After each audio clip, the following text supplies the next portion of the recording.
Questions?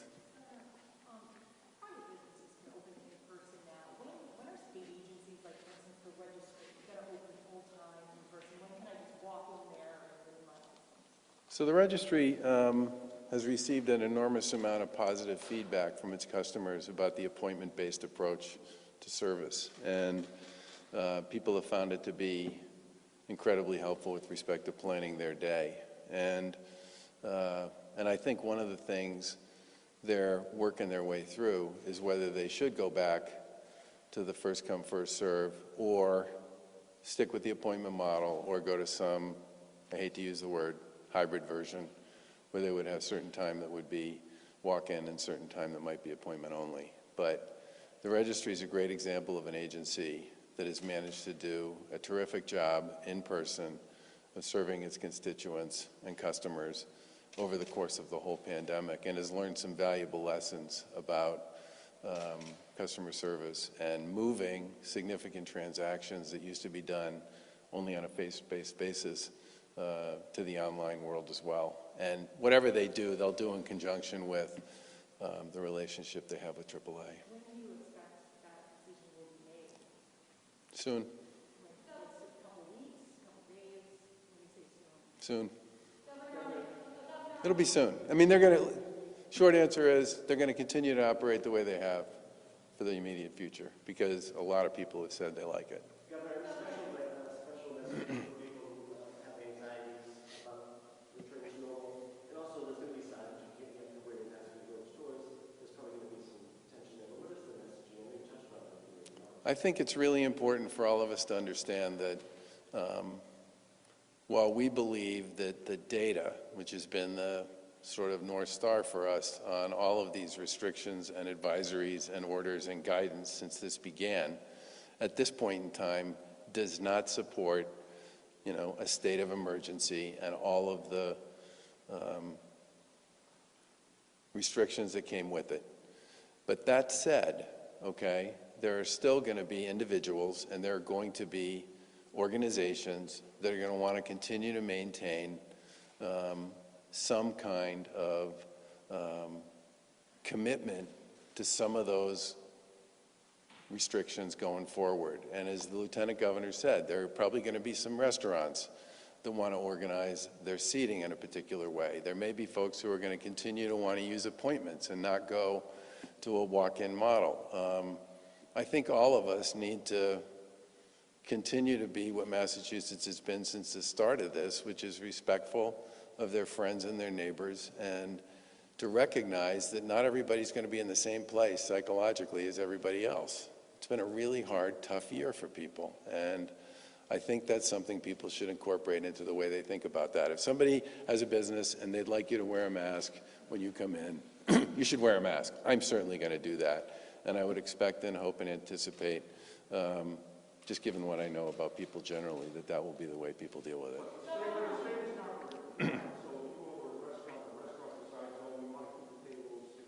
Yeah. Well, yes. I mean, there could be situations where a local community would make the decision to put that kind of an ordinance in place because they think that would be the appropriate ordinance for them to have in their community. But at this point in time, you know, there's one red community in Massachusetts. I think there's over 200 gray communities, and might even be north of 100 green ones at this point. 99, okay. So, I mean, generally speaking, and I think we're down to 9,000 cases, active cases. I mean, the numbers are low enough at this point that I think people, it would be very difficult for us to justify the kind of restrictions that were part of our safety campaign over the course of the past year, which is why we're doing what we're doing today. But, you know, as we've said all along, if a local community believes that there's a particular strategy or approach with regard to some of this that they think is important for them, that's their call. Governor, has the Secretary... Officials are asking people to have their vaccine cards post this weekend, Memorial Day, on May 31. What do you think about that? Especially with some businesses saying, show me your vaccine We've said all along that we're not going to require vaccine cards, passports, whatever your term is, but we have anticipated that there will be organizations that will want people to demonstrate they've been vaccinated. Given the fact that the CDC's guidance has vaccinated guidance and unvaccinated guidance, it's not inappropriate for people in certain circumstances to think that way. But again, that's an individual decision to be made by an individual organization. That's not something that we would consider requiring for anybody. Governor, has your administration tallied up how many restaurants we have lost and how many people's businesses have gone under, even as we urge people to go back to restaurants? Do you know the numbers on this? I know the Restaurant Association has some numbers on that. Do you know what they are? Do we know what they are? I think it's like, I think they said about 15% of the restaurants, but we should check into that. Yeah, so those are businesses that are never going to come back. What can your message be to people that have suffered through this in terms of the pandemic killing business? I think I've said many times that the pandemic has come with an enormous amount of loss, anxiety, isolation, and in some cases, sort of severe consequences. And there are folks I know who have said to me, I didn't get any smarter when the pandemic began. I just happened to be on the right side of the COVID curve. And there are other folks who've said, I didn't get any dumber, but our business, our industry was on the wrong side of the COVID curve. And in some ways, that's the most difficult thing of all. It's not like anybody did anything wrong. They just happened to be in a business that COVID hammered. And that's one of the reasons why we've tried as a Commonwealth to be so supportive of initiatives to provide people with assistance on their way through if they're small businesses that were on the wrong side of the curve, and have been very aggressive about creating rental assistance programs that are among the very best in the country, and have also been incredibly active in federal conversations around how to handle issues around UI and support for people who are on unemployment. And it's also one of the reasons why we've asked the legislature to up the ante on the money we spend on technical training and sort of, giving people opportunities to pursue alternatives from the ones they had before if the business they're in was one of the ones that got hit in a particularly hard way. I know for so many of these folks, people have literally, I got some mail from some folks who were in the conference business. Very successful. And in Massachusetts, it was a great place to be in the conference business because between our colleges and our universities and our financial institutions and our life science sector, there were conferences everywhere. And there were so many areas in which we were considered to be a global leader and a thought leader. That business went away, like almost overnight. And those folks have really struggled with what to do and how to find a way back. And, I went to this governor's meeting in Nashville the other day. Nashville is all about live music. Well, there hasn't been a lot of live music for the better part of the past year. So all kinds of people who built careers on their ability to, put up and take down and support live music shows basically had everything they've been doing pretty much wiped away for the better part of a year. And I think in many ways, this will be one of the most challenging issues we're all going to face coming out of this, which is how do we help people in those industries stand themselves back up to the extent that they can. We've tried very hard to keep them whole over the period of time of the past year in the midst of all this, and then to help the ones who are looking to do something else find a way to do something else, because they didn't do anything wrong. They just happened to be in a space that got hammered by a global pandemic. Governor, I was hoping to get your thoughts on the Stockholm report on the Holyoke Village Home on Sunday.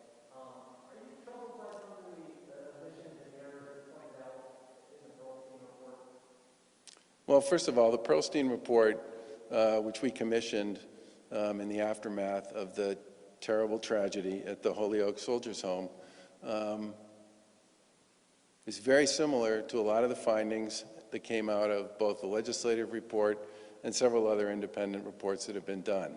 And I do hope, based on a quick read of the legislative report that came out a couple days ago, that we will be able to work with the legislature to implement many of the reforms that are in that report, which are very similar to the reforms that were recommended in the Pearlstein report, so that we can make sure we have the right operating structure in place for Holyoke and the other soldiers' homes going forward. Last question.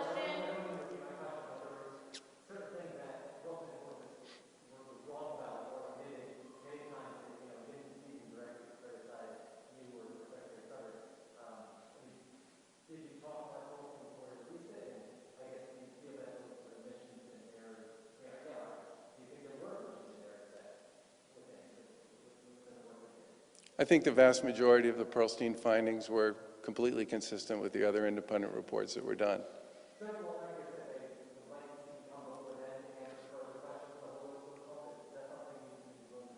So the good news, to the extent there is some on this issue, is the legislative report and the Pearlstein report and our legislation that we filed earlier in the year are all basically chasing the same reforms. And they're critical reforms, they're important reforms, and I'm anxious to work with the legislature to get them done. And I fully expect those are things we'll be talking to them about in the weeks ahead.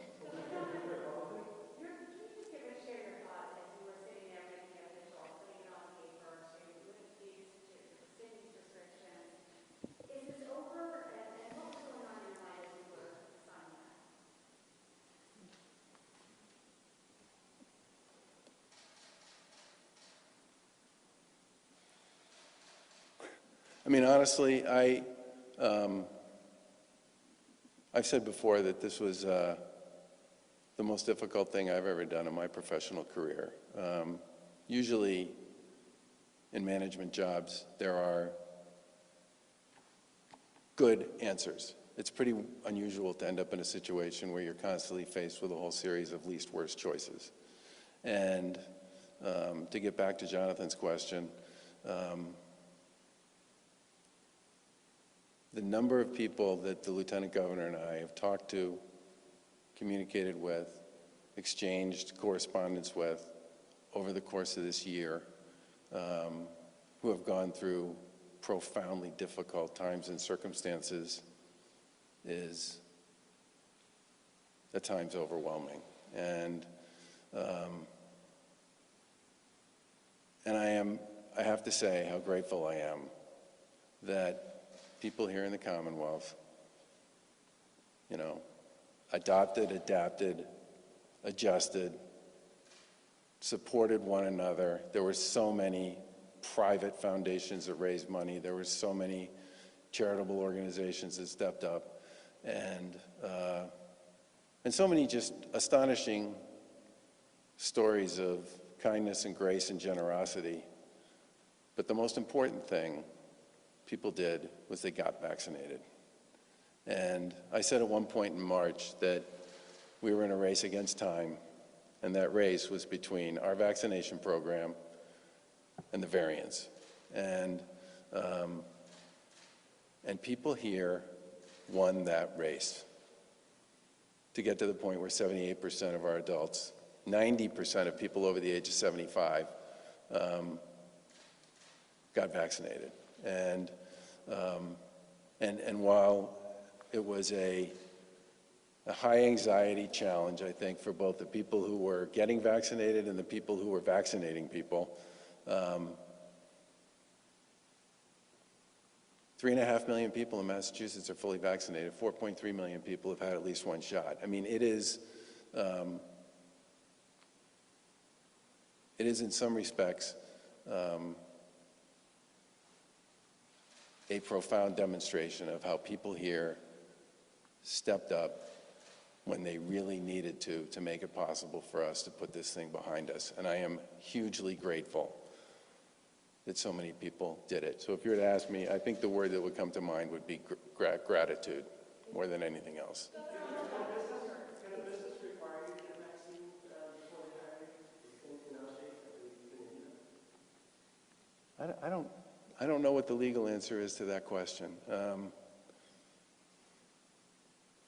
I mean, my guess is, I don't know the answer. We'll have to get back to you on that one. In terms of, I haven't heard you say the words it's over. Is it? I think it's pretty, I mean, unless something very odd happens, I would say that it is pretty much over. But I've learned with the COVID virus that the last thing you should ever do is presume you know everything it is to know about it, because that's one other thing I would say about the past years. The facts on the ground were constantly changing, and the knowledge base that we were all operating on was constantly changing. And for that reason, you know, I would put an asterisk on anything that says it's over, okay? But I do believe that it is certainly on the run in a big way, and given the data as it currently exists right now, Massachusetts is in a place where we can lift these restrictions and do so with a fairly high degree of confidence that people have done the things that we needed to do to beat this thing down. Now that it's just about over, have you decided if you're running for re-election? That's pretty clever. That's something the Lieutenant Governor and I and our families are going to talk about. But we've been really focused on this. Governor, I noticed yesterday over handshakes, there were hugs, you were out amongst people, something you said many times was something you really missed. How was it, and did it seem strange to actually be interacting with people? It didn't. Interacting with people did not feel strange. It felt wonderful. There are a lot of people there that she and I, the Lieutenant Governor and I, have gotten to know very well over the course of the past 7 years. And I think in some ways,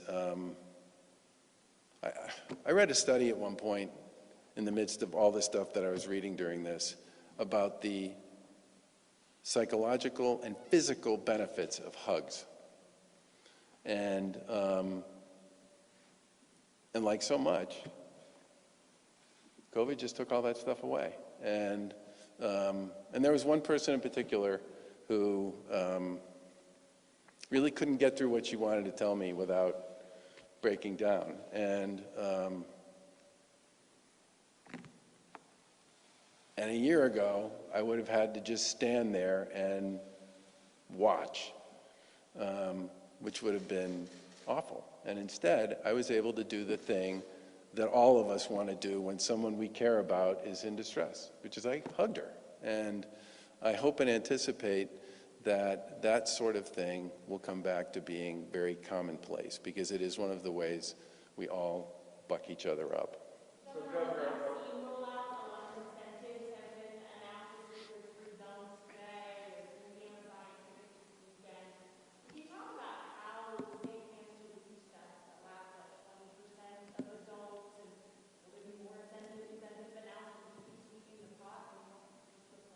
Well, I think one of the things we've done with a lot of these is you try a variety of things and see which ones work, and if they seem to generate traction, then you do more of them. And I think you're likely to see us continue to do that. But the thing we're probably going to do the most with is this idea of pop-ups and mobiles and almost like home delivery. I mean, at this point in time, if you call and you say you can't get a vaccine, you can't get to a vaccine location, we'll deliver one to you.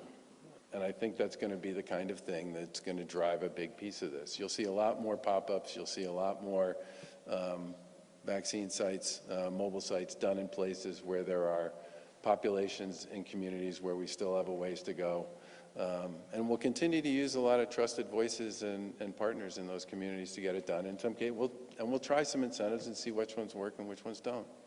But we're going to keep doing this throughout the summer. This is not going to stop. are we going to reach the 4.1 million next week? Because you said early June. Yeah.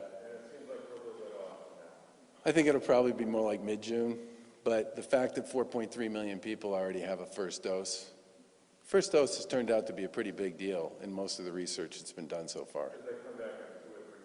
Yeah.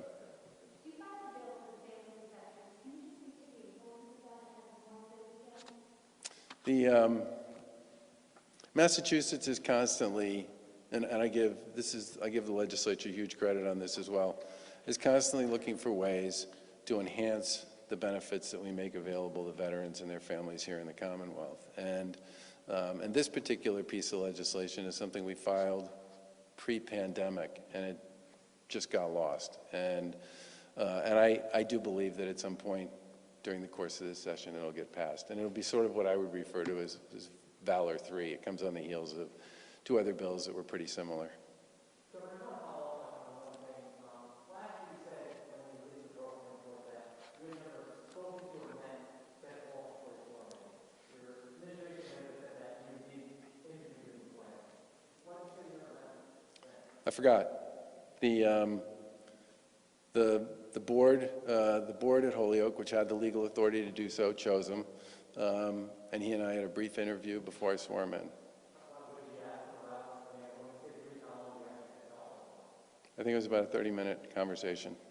Thanks, guys. Thanks, everybody, and hope you have a nice weekend.